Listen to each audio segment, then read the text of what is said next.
तो आज ये जो वीडियो हम बनाने वाले हैं, how to qualify C TET, मतलब सी टेट को क्वालिफाई कैसे किया जाए। सभी आप जानते होंगे कि सी टेट एक हमारा केवल एलिजिबिलिटी एग्ज़ाम है, जो पास करके आप इस योग्य बन जाते हैं कि आप शिक्षक बनने के लिए तैयार हैं। तो सी टेट जो 7 जुलाई 2024 को होगा, उसके लिए हम बात करेंगे आज। आप सभी को पता होगा कि सी टेट में 5 सब्जेक्ट होते हैं। सबसे पहला जो सब्जेक्ट है वो है CDP। दूसरा सब्जेक्ट रहता है हमारा मैथ। तीसरा है EVS। और 2 हमारी रहती हैं लैंग्वेज 1 और लैंग्वेज 2। तो ये 5 जो मेन सब्जेक्ट रहते हैं, इन सब में क्या रहता है कि ये रहेगा, ये सभी के जो मार्क्स हैं वो समान रहते हैं। 30-30 नंबर के ये सभी सब्जेक्ट आते हैं एग्ज़ाम में। तो 30 नंबर का CDP है, 30 का मैथ आएगा, 30 का EVS। ये बहुत अच्छी बात है कि जो अंक हैं वो समान रहते हैं। तो ये टोटल हो गया हमारा 150 मतलब एक क्वेश्चन और एक नंबर, 1 मार्क। 150 question, 150 marks.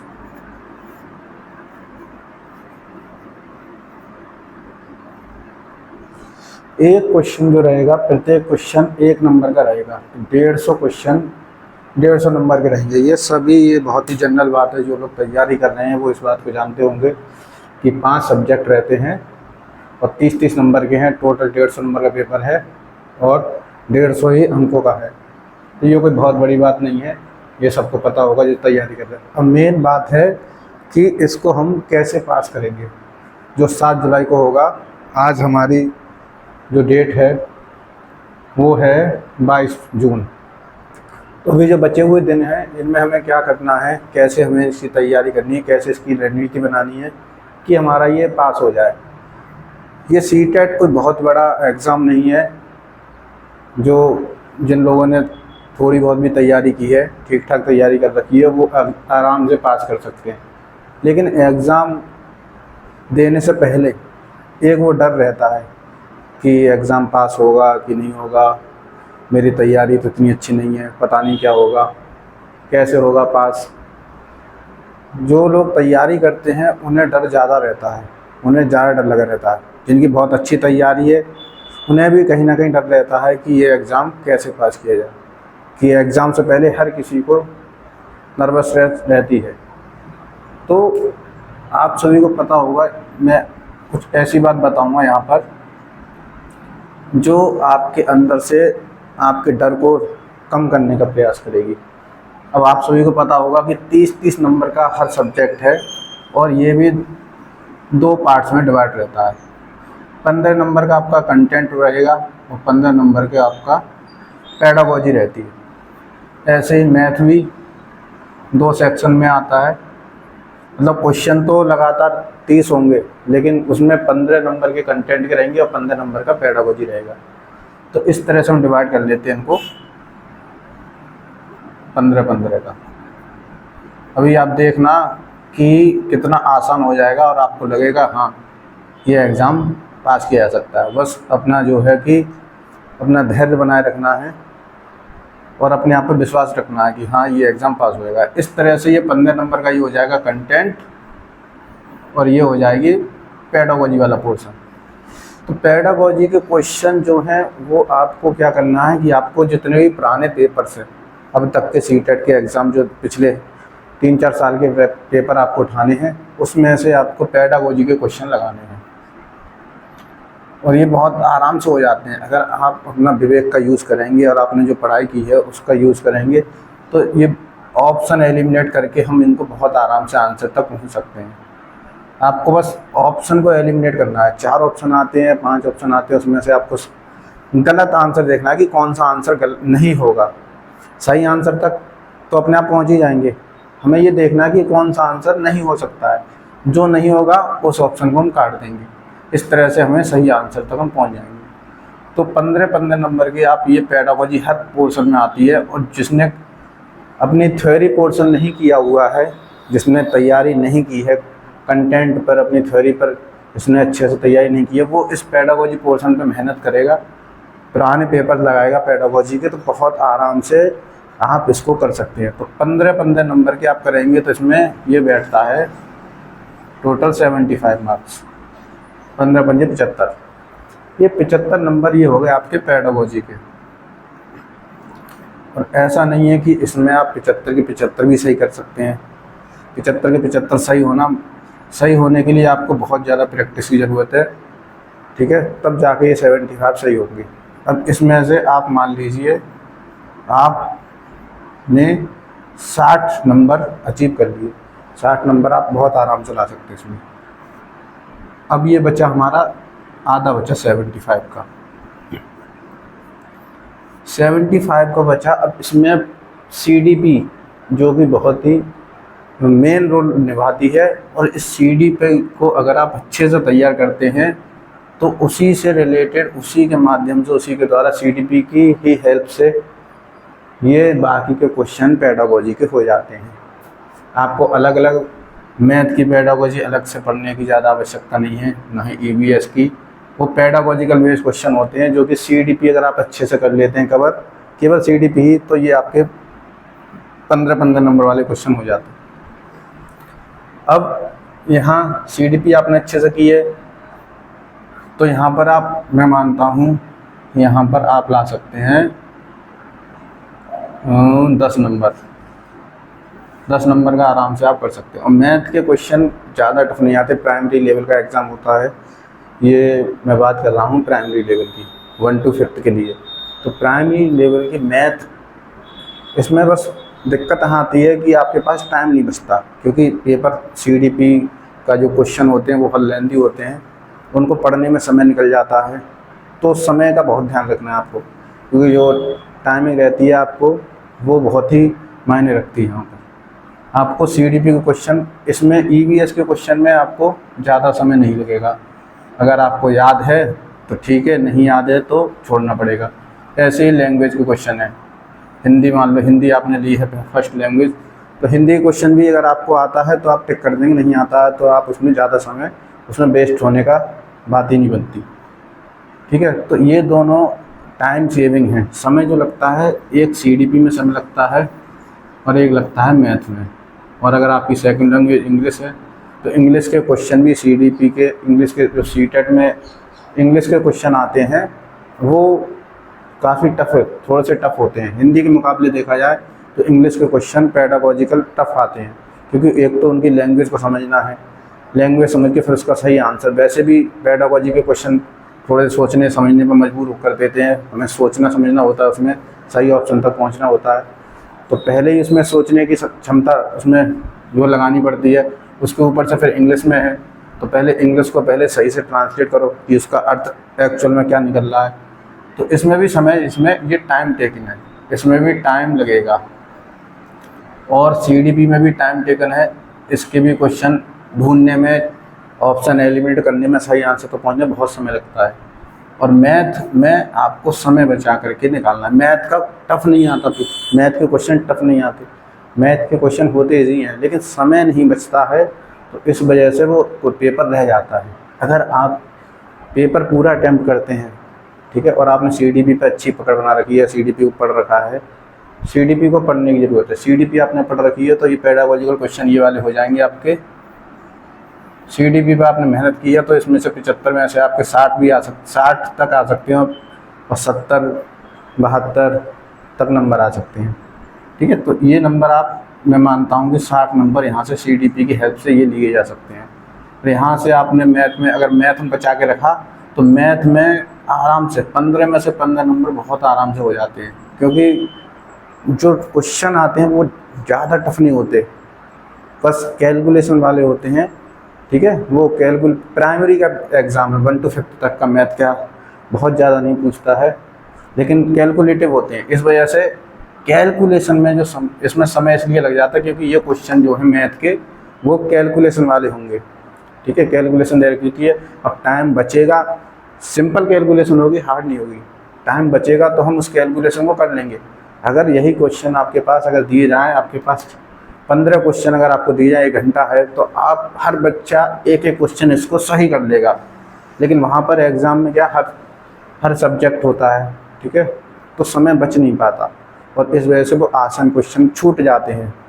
अगर आप पूरा पेपर अटैम्प्ट करते हैं तो बहुत आराम से ये जो है कि आप पास हो सकते हैं। 10 नंबर आप CDP में ला देंगे। CDP आपको अच्छी करनी होगी, इसके लिए आपको प्रीवियस ईयर क्वेश्चन लगाने होंगे। और मैथ में अगर आपने अभी तक मैथ पढ़ी है, आप ग्रेजुएशन कर चुके हैं, BTC कर चुके हैं, तो आपने मैथ पढ़ी है, तो अगर आप मैथ बिना प्रैक्टिस के भी चले जाएंगे तो इसमें से 15 में से 7 नंबर 8 नंबर बहुत आराम से ले आएंगे। अगर समय आपके पास बचता है तो आप 15 भी ला सकते हैं। बहुत टफ क्वेश्चन नहीं होते। EVS के लिए बहुत ही सही तरीका है कि EVS की आपको NCERT पढ़नी पड़ेगी। जो NCERT बुक्स हैं CBSE की 1 से लेके 5 तक की NCERT CBSE की जो हमारी चलती है EVS के लिए, अगर आप वो अच्छे से पढ़ लेते हैं, उसमें फैक्चुअल चीज़ें आप पढ़ लेते हैं, तो इसमें से आप 25-28 नंबर तक ला सकते हैं। तो यहाँ आपको जो है पढ़ना पड़ेगा NCERT 1 to 5th तक के लिए आपको रिवीजन मारना होगा। किसी की मैराथन क्लास भी देख सकते हैं आप यूट्यूब पर, बहुत ही मैराथन क्लास पड़ी हुई है जो पूरी उन्होंने 1 to 5th तक की EVS एक बार में कंप्लीट करवा दी है। तो आप वो भी कर सकते हैं। एक बार 2-3 दिन मैराथन देखिए और सुनिए आराम से कि उसमें क्या बात है क्या नहीं। बहुत ही छोटी छोटी बातें होती हैं, कोई बहुत बड़ी टफ कंसेप्ट नहीं है इसमें। EVS में भी आप इसमें से यहाँ पर 10 नंबर बहुत आराम से ला सकते हैं। अब लैंग्वेज की बात रही, लैंग्वेज में अगर आपने हिंदी इंग्लिश को पढ़ा हुआ है तो यहाँ पर आप नहीं पढ़ा है तो मेरे हिसाब से 5 नंबर इनमें आराम से ला सकते हैं। 5 नंबर 15 में से लाना कोई बहुत बड़ी बात नहीं है। हिंदी इंग्लिश तो बहुत बेसिक चीज़ें आती हैं, 1 to 5th तक के लिए होता है ये एग्ज़ाम, इसलिए इसमें ज़्यादा टफ नहीं होता। तो यहाँ पर आप देखेंगे 60 नंबर ये हुए और 10 नंबर आपने CDP में ले लिए, 15 ये ले लिए। 15 मत मानो, यहाँ पर 10 ही मान लो। मैथ में समय नहीं बचता है तो कम समय बचता है तो आप 10 क्वेश्चन अटेम्प्ट कर सकते हैं। 10 ये हो गए, 10 ये हो गए, 20 और 10 30 और 5 ये हो गए 40 नंबर ये हैं। और 60 नंबर आप यहाँ पेडागोजी में ला सकते हैं। 40 और 60 100 नंबर, 100 मार्क्स। ये 100 मार्क्स इसमें आप बहुत ही आराम से, हमको पास क्वालिफाई होता है 90 नंबर पे। 90 नंबर पर क्वालिफाई हो जाता है ये एग्ज़ाम। फिर 90 नंबर पर आप क्वालिफाई कर सकते हैं। और यहाँ पर मैं आपको बता रहा हूँ कि आप 100 मार्क्स तक भी ला सकते हैं। इसमें 5 नंबर लैंग्वेज 1 में, हिंदी में, लैंग्वेज 2 इंग्लिश में, इसमें आपको 5 नंबर लाने हैं। ठीक है, कोई बहुत बड़ी बात नहीं है। आप उसमें देखेंगे, एलिमिनेट भी करेंगे ऑप्शन तो आ जाएगा आराम से। मैथ में आप यहाँ 15 भी ला सकते हैं। मैथ में अगर मैथ में समय बचाना होगा उसके लिए आपको जो है क्वेश्चन बहुत जल्दी अटैम्प्ट करने होंगे और आप इसमें 15 नंबर भी ला सकते हैं यहाँ पर मैथ में, क्योंकि ये कैलकुलेटिव होता है, टफ नहीं होता। कैलकुलेशन ज़रूर होती है नेक्स्ट मैथ के पेपर में। आप प्रीवियस ईयर के क्वेश्चन उठा के देख लेना कि ये बात सही है या गलत है, कि इसमें कैलकुलेशन वाले क्वेश्चन आते हैं, टफ नहीं होता। 1-2 क्वेश्चन टफ आ जाता है लेकिन ज़्यादातर कैलकुलेशन बेस्ड होते हैं। इसमें कैलकुलेशन करनी होती है। कैलकुलेशन जब भी कर पाएंगे जब आपके पास समय बचेगा तब। और ये है आपका, यहाँ पर मैंने 75 नंबर में से आपको केवल 60 नंबर का रखा है टारगेट। 60 नंबर आप 75 में से 15 नंबर और कम कर दीजिए, क्योंकि यहाँ पर 2-2, 3-3 नंबर पेडागोजी में आराम से चले जाते हैं। नहीं आंसर सही लग पाता, बाद में आके पता चलता है कि हाँ ये आंसर सही था। कभी कभी जल्दबाजी में हो जाता है गलत। तो यहाँ मैंने 15 नंबर वैसे ही कम रखे हैं। 60 नंबर बहुत आराम से, अगर आपने CDP पढ़ी हुई है अच्छे से तो कर सकते हैं आप। तो 60 ये हो गए। तो यहाँ बहुत ही कम कम नंबर लिए हुए हैं। CDP में 10 नंबर आराम से ला सकते हैं आप, मैथ में 10 ला सकते हैं, मैथ में तो ज़्यादा भी ला सकते हैं। और EVS में आप NCERT पढ़ेंगे, रिवीजन करेंगे, या मैराथन देख लीजिए किसी की यूट्यूब पर, तो मैराथन से ही आपके, अगर आपने EVS सही से मैराथन देख लिए 2-3 बार 3-4 बार और आपको फैक्ट्स याद हो गए हैं, बहुत छोटे छोटे फैक्ट होते हैं, तो आप उसमें 10 नंबर भी ला सकते हैं। लैंग्वेज 1 ये आपकी अगर हिंदी है तो हिंदी में 5 नंबर मैंने बहुत मिनिमम रखे हैं। 5 नंबर लाना कोई बहुत बड़ी बात नहीं है, 5 नंबर बहुत आराम से आ सकते हैं। अगर आप 5 दिन भी हिंदी पढ़ेंगे, अभी हमारे पास टाइम है, अभी 10 दिन तो मान लो इसी महीने में है और 7 को एग्ज़ाम है, तो 5 दिन वो मान लीजिए 10-5 15 दिन हैं। 15 दिन में आपको क्या करना है, 15 दिन में आपको जो बचे हुए 15 दिन हैं उसमें आपको बताता हूँ मैं क्या करना है आपको।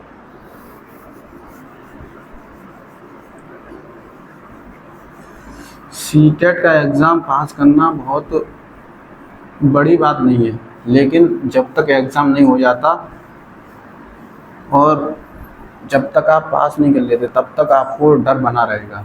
एक बार एग्ज़ाम पास करने के बाद आप कहेंगे कि अरे ये तो कुछ नहीं था, ये तो बहुत आराम से पास हो गया। क्योंकि जब तक कोई एग्ज़ाम नहीं हो जाता तब तक डर बना रहता है।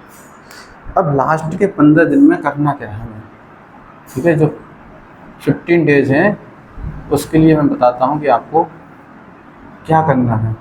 15 दिन जो बचे हुए हैं आपको डेली, अगर आपको एग्ज़ाम पास करना है, क्वालिफाई करना है, तो बहुत आराम से क्वालिफाई हो जाएगा।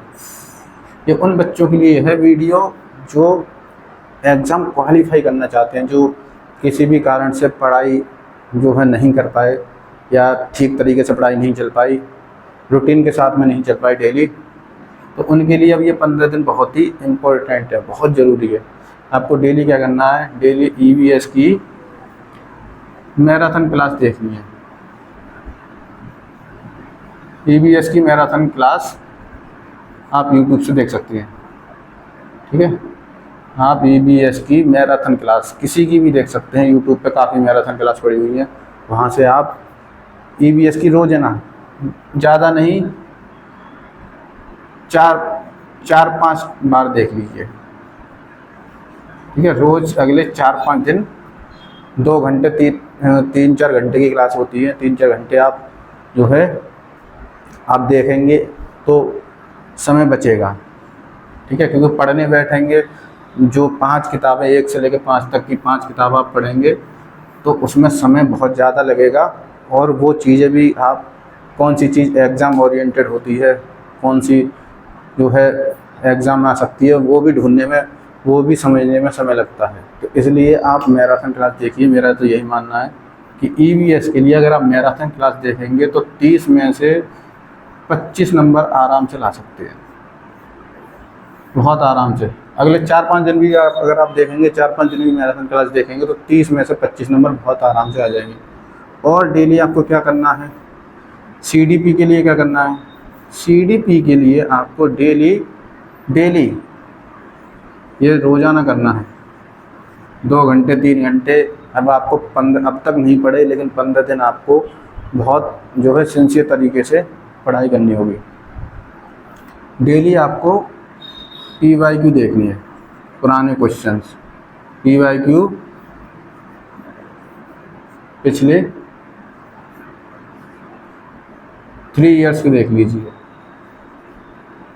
पिछले 3 साल में जितने भी एग्ज़ाम्स हुए हैं, सीटेट ने जो लिए हैं, उनके आपको PYQ सॉल्व करने हैं, ठीक है। MCQ आपको सॉल्व करने हैं, केवल MCQ।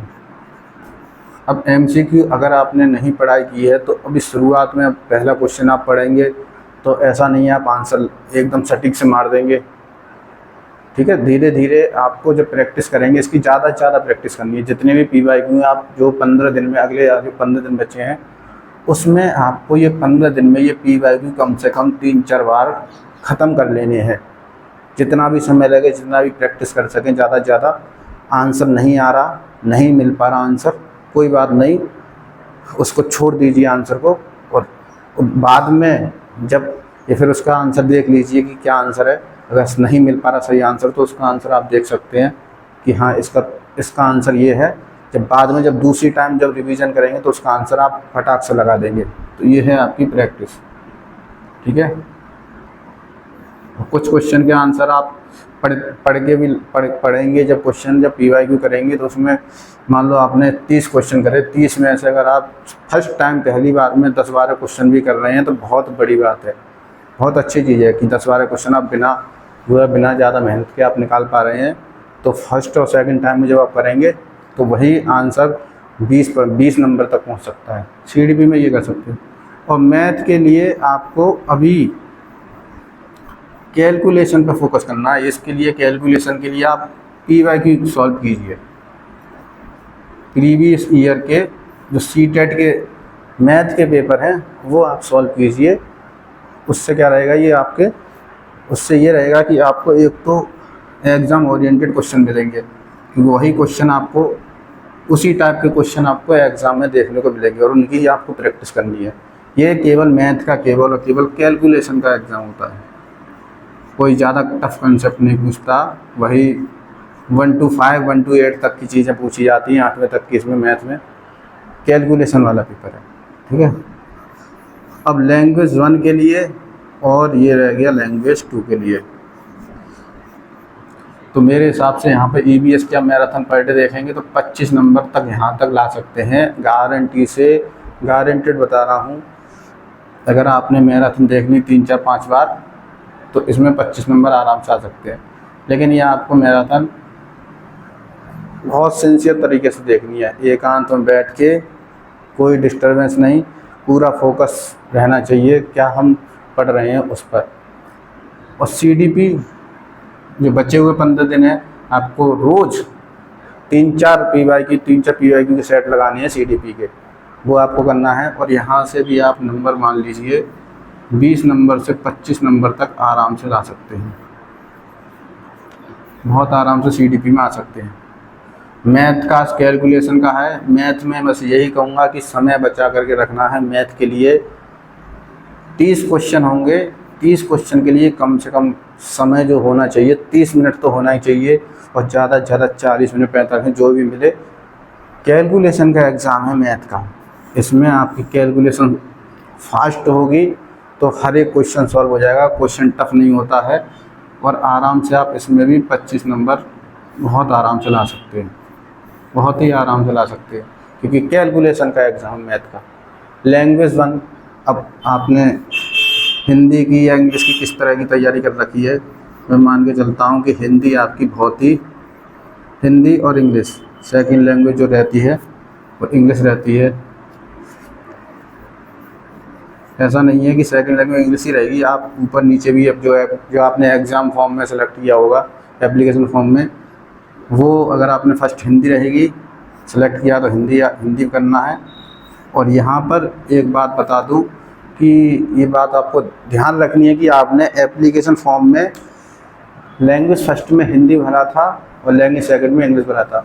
आपको ये ध्यान रखना कि कौन से लैंग्वेज 1 में आपने क्या रखा हुआ है एप्लीकेशन फॉर्म में, क्योंकि कभी क्या होता है कि एप्लीकेशन फॉर्म में जब आपने भरा था तो L1 लैंग्वेज फर्स्ट में आपने हिंदी भरी है या आपने इंग्लिश भरी है और लैंग्वेज सेकंड में हिंदी भरी है, तो वहाँ जाकर एग्ज़ाम हॉल में क्या होता है कि आप उल्टा पुल्टा कर देते हैं।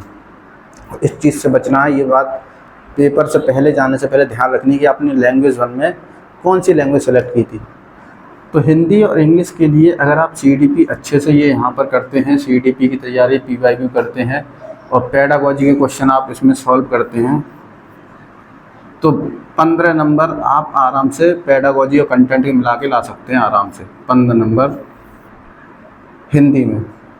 और जिसकी इंग्लिश वीक है उसके लिए 10 नंबर आप आराम से ला सकते हैं इसमें, 10 नंबर। तो अब इसका हम सम करते हैं, टोटल हो गया 25 और 25 50 और 25 75 75 और 25, ये हो गया 100 मार्क्स। देखिए यहाँ पर भी 100 मार्क्स का ही आराम से, बहुत ही मिनिमम मार्क्स लगाए हुए हैं मैंने ये।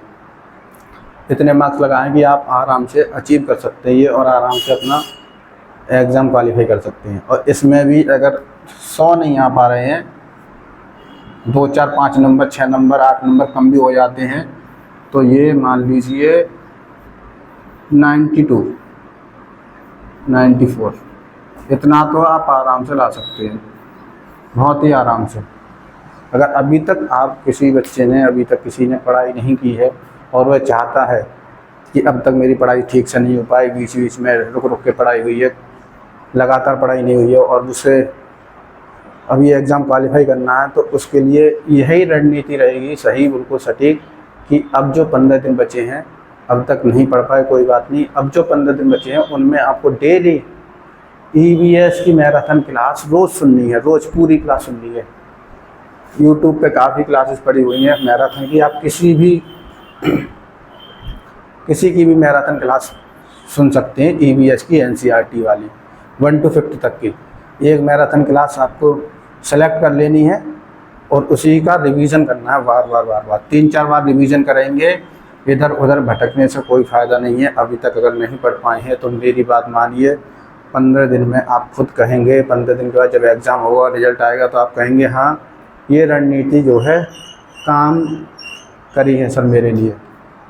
तो EVS की मैराथन आपको रोज़ देखनी है और कुछ भी नहीं पढ़ना EVS के लिए, क्योंकि पढ़ने का समय, बुक्स पढ़ने का समय नहीं रहा। 1 से 5 तक की 5 किताबें पढ़ेंगे, 5 दिन में ख़त्म हो पाएंगी, 5 दिन में भी नहीं हो पाएंगी। एक दिन में एक किताब अगर आप पढ़ भी लेते तो उसमें फैक्ट नहीं छांट पाएंगे, कौन से आएंगे कौन से नहीं आएंगे।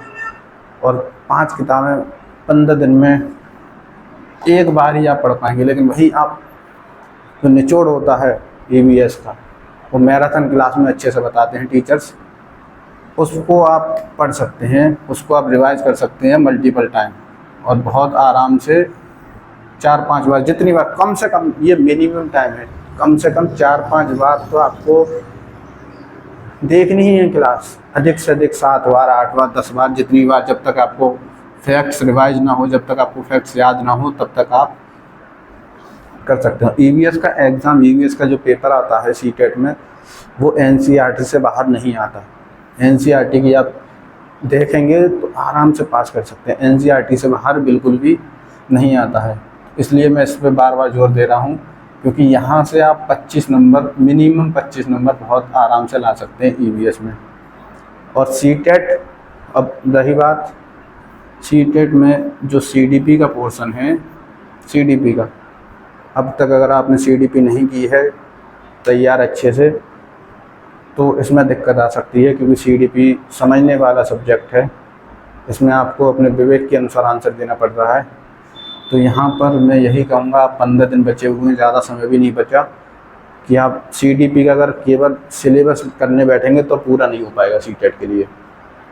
तो करना ये है कि जिस बच्चे ने अभी तक CDP को नहीं पढ़ा है, वो पुराने previous year question paper, last के 3 साल के या 2 साल के जो भी पेपर CTET ने करवाए हैं, उनके MCQ को सॉल्व करें।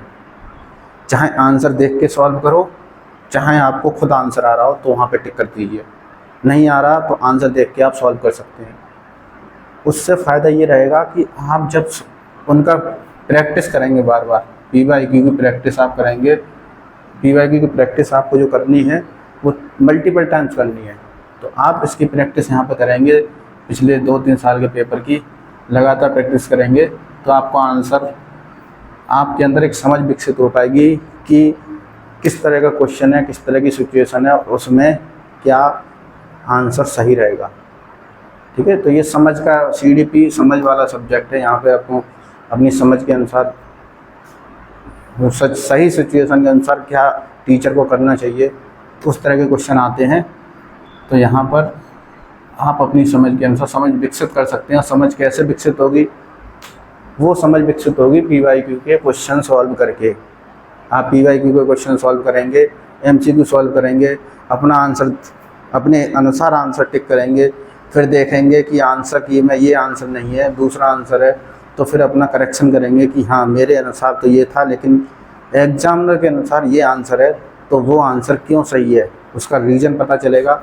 तो आगे जब सिचुएशन में ऐसा क्वेश्चन आएगा तो आप उसी एक माइंडसेट सेट हो जाता है कि किस तरह आंसर देना होता CDP के। ठीक है, तो यहाँ पर आप 20-25 नंबर बहुत ही आराम से ला सकते हैं। मैथ फिर से कहूँगा, मैथ कैलकुलेशन वाला है, टफ नहीं आता ज़्यादा। 8th तक के सवाल आते हैं, 8th से ज़्यादा ऊपर भी नहीं जाता, 8th तक का ही लेवल रहता है प्राइमरी के लिए, लेकिन कैलकुलेशन वाला रहता है। कैलकुलेशन आपकी बढ़िया है और समय आपके पास रहता है, तो आप 25 नंबर 20 नंबर आराम से ला सकते हैं। हिंदी में 15 नंबर की पेडागोजी है और 15 नंबर का ही कंटेंट थ्योरी वाला पोर्शन आता है, तो आप इसमें भी क्या कर सकते हैं, 10 नंबर आप पेडागोजी वाले पोर्शन में ला सकते हैं। ठीक है, बहुत आराम से आ जाएंगे पेडागोजी के, क्योंकि CDP अगर आपने PYQ कर रखे हैं तो समझ विकसित हो जाएगी, और समझ विकसित हो जाएगी तो पेडागोजी के क्वेश्चन इसके भी और इंग्लिश के भी कर सकते हैं। ये मिनिमम है, इतना तो बहुत आराम से आप ला सकते हैं। ठीक है, तो ये 5 सब्जेक्ट होते हैं CTET में, और 15 दिन जो बचे हुए हैं उसकी रणनीति मैंने आपको बताई है कि आप कैसे अगले 15 दिन में जो पढ़ाई नहीं कर पाए हैं, जिन्होंने पढ़ाई नहीं की है, वो कैसे इस एग्ज़ाम को पास कर सकते हैं। ठीक है, ये एक प्रैक्टिकल है, प्रैक्टिकल एक कंसेप्ट है, प्रैक्टिकली मैं बता रहा हूँ, इसको अप्लाई किया गया है और ऐसे करके एग्ज़ाम पास करवाया है। ठीक है, तो ये और इससे ज़्यादा 15 दिन में कुछ नहीं हो सकता। आप सोचें कि मैं 15 दिन में EVS की बुक्स पढ़ लूँगा, इसमें 5 किताबें हैं, 5 किताबें पढ़ लूँगा 15 दिन में, तो केवल आप EVS ही कर पाएंगे। ज़्यादा से ज़्यादा फिर CDP भी कर लेंगे। अगर CDP समय मांगती है, क्योंकि समय इसमें इसलिए लगता है क्योंकि CDP में के क्वेश्चन, CDP में एक समझ विकसित करती है। ठीक है, और समझ विकसित होने में समय लगता है। CDP कोई 2-4-5 दिन का सब्जेक्ट नहीं है कि आप इसको 2-4-5 दिन में सीख जाएंगे। और CTET में जो CDP आती है उसके क्वेश्चन बहुत बढ़िया होते हैं, अच्छे वे के क्वेश्चन होते हैं। उसमें सोचने पे मजबूर कर दिया जाता है कि हाँ, सही आंसर उसमें ढूंढने में बहुत दिक्कत होती है। ठीक है, तो ये लास्ट के 15 दिन की रणनीति है, इसको आप फॉलो करेंगे तो ये यहाँ पर आप पास हो सकते हैं। मैं ये नहीं कह रहा कि आप इसमें 150 में से 140 ला सकते हैं, 130 ला सकते हैं। ठीक है, ये मेरा उद्देश्य नहीं है। मेरा उद्देश्य है कि जिसने पढ़ाई नहीं की है वो किस तरह से एग्ज़ाम क्वालिफाई करे, जो अब तक नहीं पढ़ पाए ठीक से वो कैसे एग्ज़ाम क्वालिफाई करे। ठीक है, अगर कोई और अगर आपका सवाल रहता है, कोई अगर आपको और कोई कुछ भी पूछना हो तो आप कमेंट बॉक्स में पूछ सकते हैं। ठीक है, उसका जवाब हम अगले नेक्स्ट वीडियो में दे देंगे या कमेंट बॉक्स में ही आपका दे देंगे। ठीक है, धन्यवाद।